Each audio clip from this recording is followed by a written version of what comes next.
Hello again, new viewers and existing subscribers. Welcome back to my channel. Today we have a reflective and insightful story from our subscriber, Kurt from South Africa.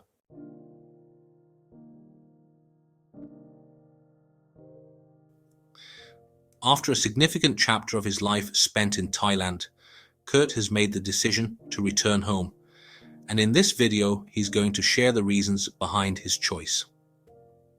This isn't a story of bitterness or negativity towards Thailand, but rather a thoughtful exploration of personal growth, changing perspectives, and the realities of long-term expat life. Kurt delves into various aspects of his experience, from the romanticized notion of home to the practicalities of citizenship and visas, the challenges in the professional environment, and the complexities of building meaningful relationships. If you've ever considered living abroad long-term, or if you're simply curious about the expat experience, in Thailand, Kurt's honest and personal account offers a valuable and nuanced perspective on why, for him, it was finally time to say goodbye to the land of smiles. Let's hear his story.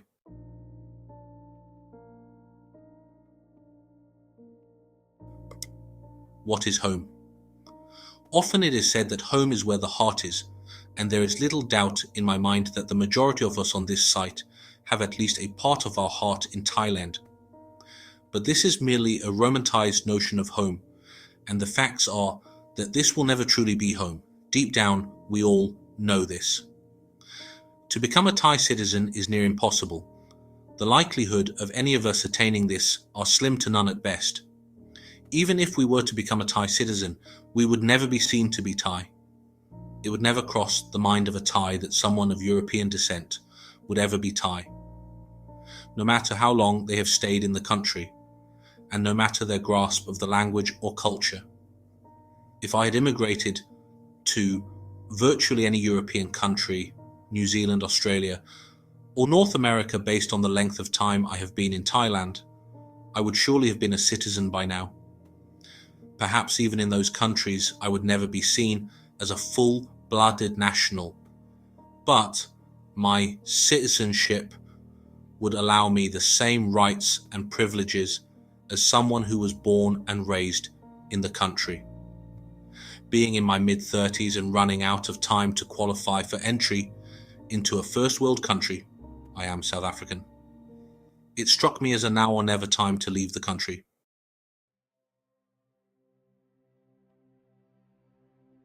Picture perfect. There have been many magical moments where I have enjoyed a drink while watching the sunset and have been completely captivated by the beauty of Phuket, where I spent the majority of my time. It was truly awe-inspiring at times, but these moments were few and far between. Ultimately, when you are living in Thailand, you need to be making money, and work takes precedence. When you finally come to this realization, you find yourself just wanting to go home and rest after working 6 days a week and over 9 hours a day. Saturday nights may be spent having some drinks with your friends, but Sunday for me personally was always a rest day. I had no interest in going out and exploring the island after a while, as I just did not have the energy. I came to the realization that I could be based literally anywhere in the world with similar working conditions and be paid a heck of a lot more. I lived in London for a year in my youth. It was a similar situation there as well. It may seem like a big city full of different things to do, but when you live anywhere, you develop a routine based around where you live and work, and Thailand is no different. When you are a tourist, you have 2 to 3 weeks to really take in your surroundings. Work is not a factor, and money generally is neither. You are free to explore, and explore you do. So often, we as tourists are sitting on the beach and staring out at the sunset and think, I need to move here. Life is perfect. Through tourist eyes, it does seem that way. But once you live in a place, it merely becomes just another place.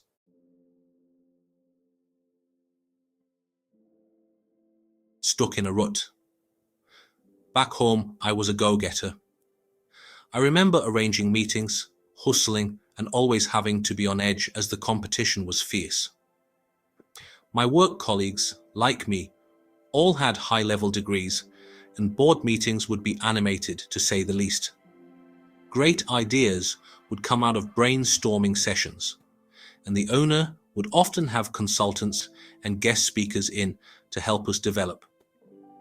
I have a more than unique perspective, I believe. I have lived and worked in Chiang Mai, Phuket, Koh, Samui, and Bangkok. I have also been an employer, an employee, and a consultant. Possibly the most daunting prospect for a new manager is gaining the respect of the Thai staff. When you are a business owner, respect is automatic in my experience. You are the boss, and even if they snigger behind your back, they will do as they are told, generally speaking. There are, of course, cases in which this does not happen. I think the respect you get as the boss is due to the fact they assume you have money, as you have purchased a business. When you are the manager, it will always take a few months for them to warm to you and to respect you. If you are like me and are extremely competent in your field, the process can hasten. But if they see you have limited knowledge and spend most of your time on the piss, you will never command the respect that is necessary to move the business in the right direction. There are two terms you need to familiarize yourself with when you are merely a fellow employee: sabai and sanuk. Make sure you don't go in with a hammer and don't belittle your team in front of other staff members. It's a one-way ticket to a go slow. A go slow is very simply when the staff do the least amount of work possible, enough not to get fired, but just enough so the owner takes notice. And that is when the complaints about your management style will reach their ear. Sanuk is a vital part of the game. I incentivize staff through sales competitions, upsell competitions, and other games that they really enjoyed. I would also ensure that every quarter they were taken for Mu Kata, Thai BBQ. And remember this golden rule: always allow them to have their meals together and not separately. I know this is a headache in the service industry, but community meals are vital for their mental well-being. And I cannot stress this enough. If you follow these golden rules, even a lack of knowledge will get your staff on your side. But I digress. I often felt that I was losing my edge as the job was frankly easy, and although there was a need to innovate and try different things, if you have a Thai boss or a long-term expat, forget about it. A Thai business owner, and this ties into my point regarding consultation work, can be the ultimate headache. My experience with Thai business owners was, without a doubt, the hardest experience I had to endure. They simply do not want to listen to any advice, as they seem to know everything better. I would often show P&Ls and various performance metrics as evidence that certain things needed to be changed, yet they would always refuse.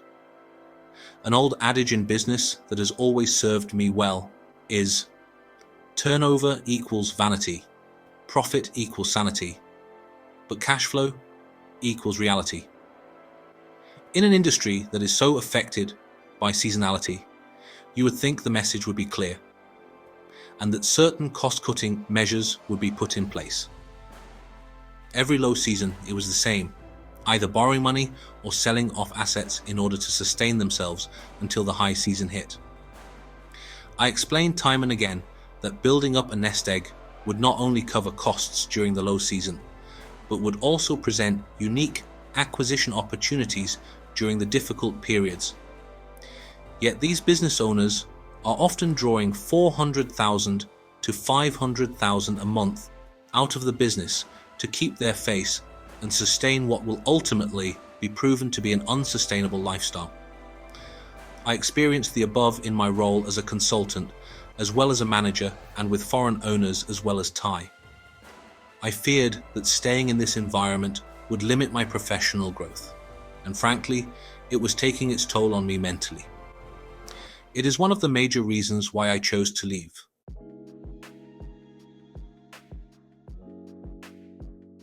Property. I will never be able to own land in Thailand. That is just a fact. Sure, I can set up a company and use proxies to get around it. Yes, there are long-term leases for 30 years, and yes, if I set up a BOI company, I can own land through that. But I will never have a piece of land with a house and a white picket fence that will ever truly be mine. Not that I am ready for the 2.5 kids and a dog named Rover, but it is ultimately something that I may want in the future, and something that I will never truly have. Of course, putting it in the wife's name would be an option, but that would mean I would have to marry a Thai. Perhaps I would want to settle down with another person. These are things I simply do not have to worry about in other countries.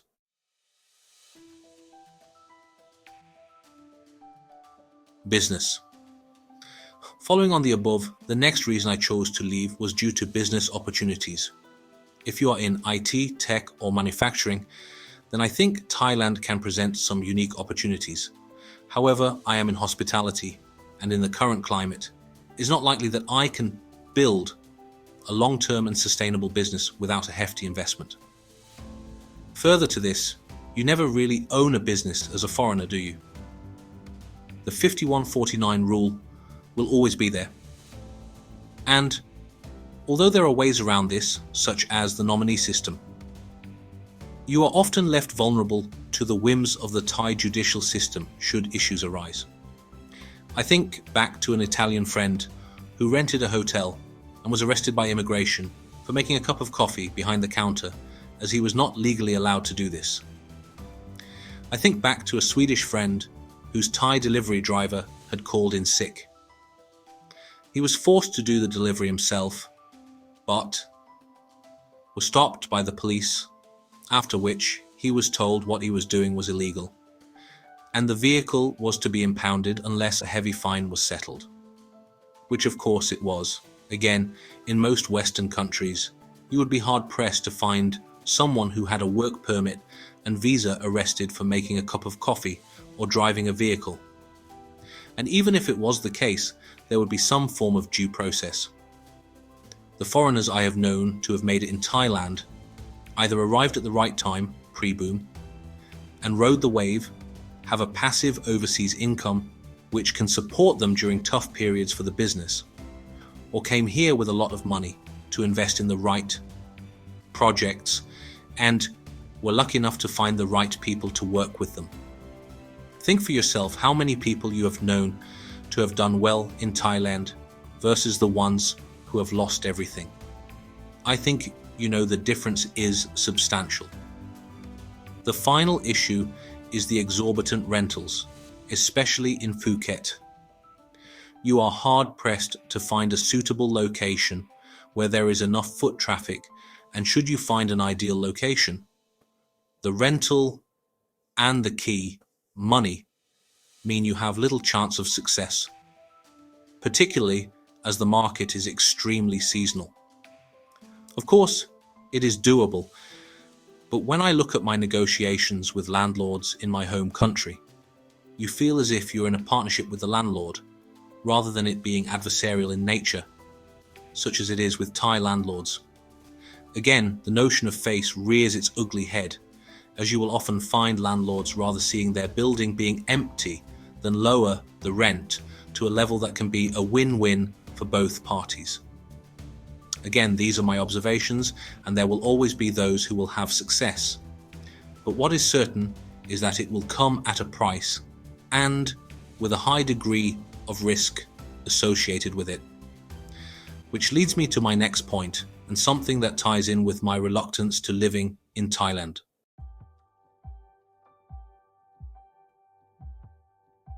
Relationships. The Thai and Western relationship, be it intimate or platonic, is one that is far more complex than meets the eye. There are times where you think you have cracked the code and understand the cultural nuances needed to have a fulfilling relationship.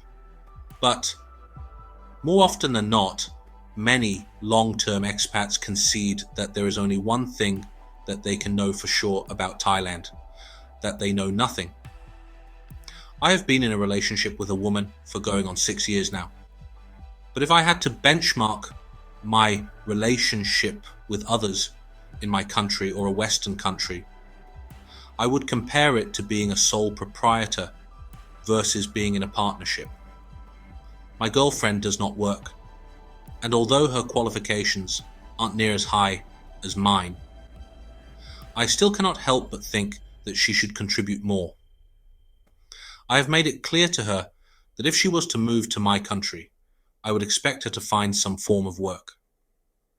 I have at times thought I had Thai friends, but most of the time these were very superficial relationships, where they thought they were able to get something out of me rather than a friendship being based on mutual interest. After nearly a decade there, I can say that I only truly have one Thai friend, and the reason for this friendship was mainly because he is extremely Western. If you had to see me walk down the road, you would assume I had a ton of Thai friends. Many people know me, and I am happy to engage and talk with them, but these are acquaintances more than friendships. Friendship is where you know someone has your back, and I highly doubt if push comes to shove, any of these people would ever have my back. The fact is that we are very low, generally speaking, on the list of importance to your average Thai. Family will always come before you, and you will never be fully seen as a member of the family, no matter how much they tell you this is the case. A good friend who fell on financial hard times found this out the hard way. When the money ran out, his Thai family all of a sudden were not in contact as much. Again, there are cases where this does not happen, and many people have found long-lasting and fulfilling relationships. This just wasn't the case for me, and if it didn't happen in just under a decade, I find it highly unlikely it will happen anytime in the near future.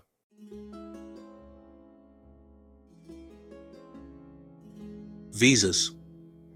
The visa issues were another major red flag for me. Remember, I am thinking long-term here as well. Having a work permit and visa means you are good to go. But if you plan on staying for the long term and have no path to citizenship, one day you will need to qualify for retirement visa, and these are becoming harder to come by. I have a theory as to why the visa situation has become a particular difficulty now. Perhaps I am wrong, but let me explain my rationale and thought process.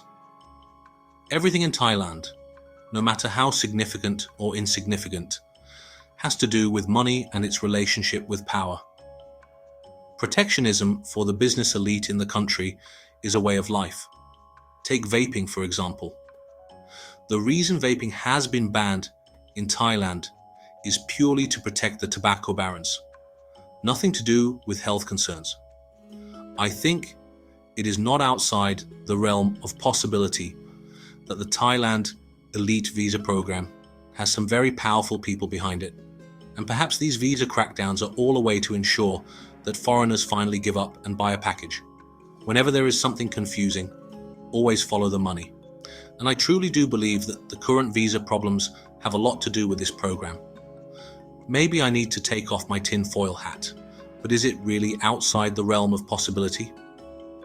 I thought about purchasing an elite program membership and then decided against it. Another thing that is not outside the realm of possibility is the Thai government cancelling the program altogether, and me being stuck with a card I have no use for.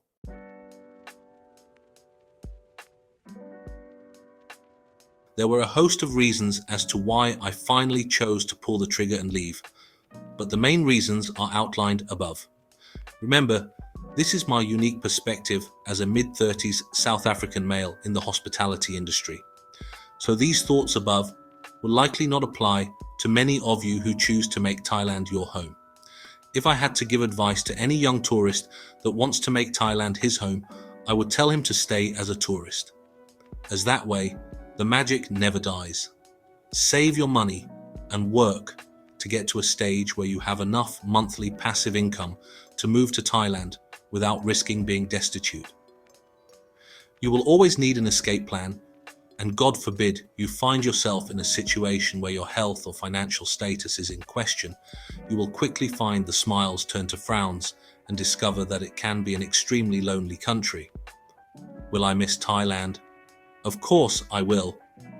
But as you get older, you realize that a place is nothing but a moment in time, memories that you can hold on to for the rest of your life. And Thailand to me was a set of very memorable moments, and it is now time to build new memories. I will miss the weather, the ease of living, and the few true friendships that were formed during periods of hardships. And of course, I will miss the food, and it is with that I say to Thailand, so long and thanks for all the fish.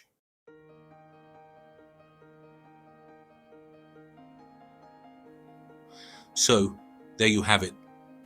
Kurt's thoughtful and honest reflection on his time in Thailand and the reasons behind his decision to return home. His story offers a fascinating glimpse into the realities of long-term expat life, moving beyond the initial tourist allure to the deeper questions of belonging, personal growth, and future prospects. Kurt's insights on never truly feeling home, the complexities of visas, and the limitations he experienced in his career and relationships are certainly things to consider for anyone contemplating a similar move. His advice to young tourists to perhaps keep Thailand as a magical travel destination and to secure passive income before making a permanent move is particularly insightful. What are your thoughts on Kurt's perspective? Have you ever lived abroad long-term and experienced similar feelings? Or perhaps you have a different viewpoint on making Thailand your permanent home. Share your experiences and opinions in the comments below. We're always interested to hear your diverse perspectives. If you found Kurt's story insightful and thought-provoking, please give this video a thumbs up. And if you enjoy hearing these personal and honest accounts from expats around the world, don't forget to subscribe to the channel and hit that notification bell so you don't miss our next video. Thanks for watching, and we'll see you in the next one.